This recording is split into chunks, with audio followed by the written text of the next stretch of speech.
Welcome to today's edition of Marriage Motivation.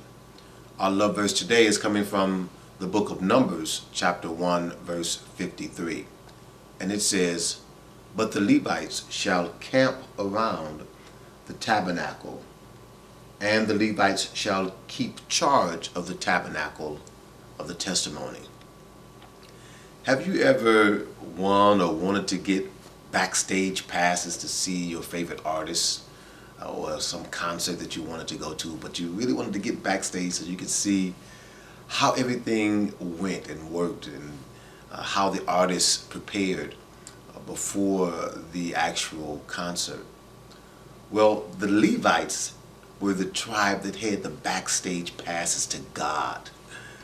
They were able to have the privilege of building and putting together the tabernacle and serving in the temple. They were the only tribe where the priest could come from. So they had some special privileges.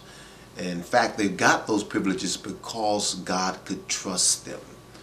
They were the only tribe at one point who served or joined with Moses when he said, "Who's going to serve the Lord? Who's on the Lord's side?"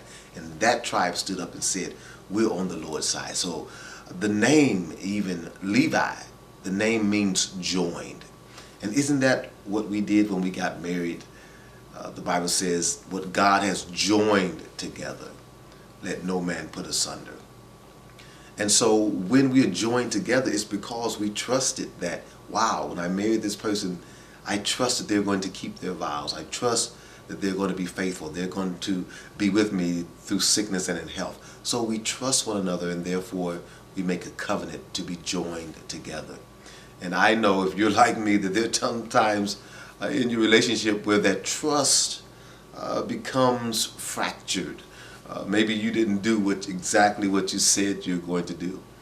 And so there becomes a challenge within the relationship. But the beauty of it is that can always be rebuilt.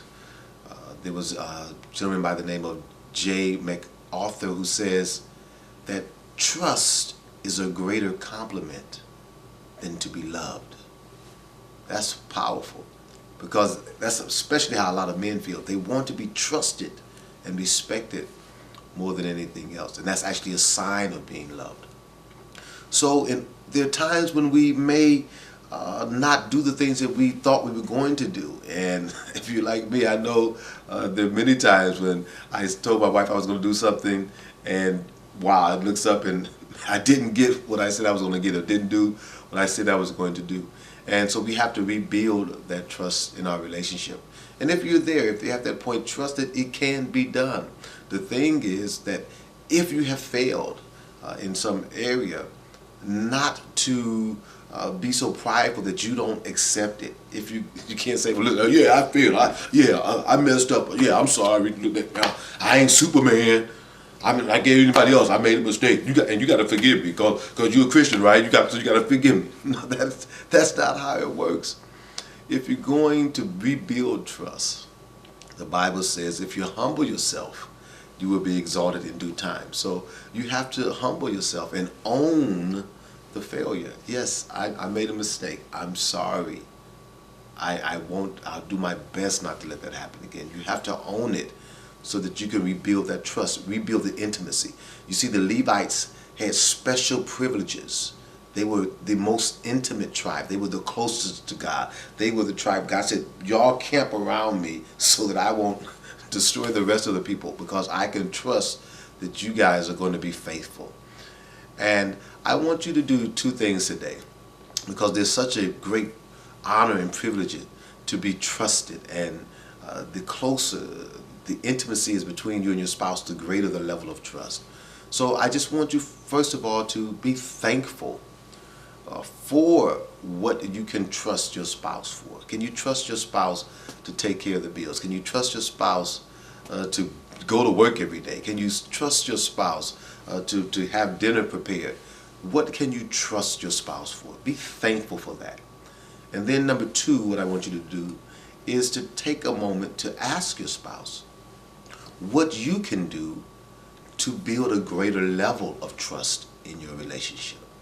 Okay, now this is really powerful because it might offend you what the person says, because you may think I got that all together. So don't be offended. Whatever they suggest, say, sweetheart, what can I do? Because I want to have a greater level of trust in our relationship. What can I do? And whatever they share, embrace that. Say, okay, wow, I'll work on that so that you can have a greater level of intimacy. There's special privileges that come with marriage. And if we protect those things and we embrace them, the love that we have with our spouse will grow to a whole nother level. So I pray for you today for a greater level of trust in your marriage. I pray for peace in your home. I pray for prosperity in your life. And I pray for passion in your marriage. God bless you.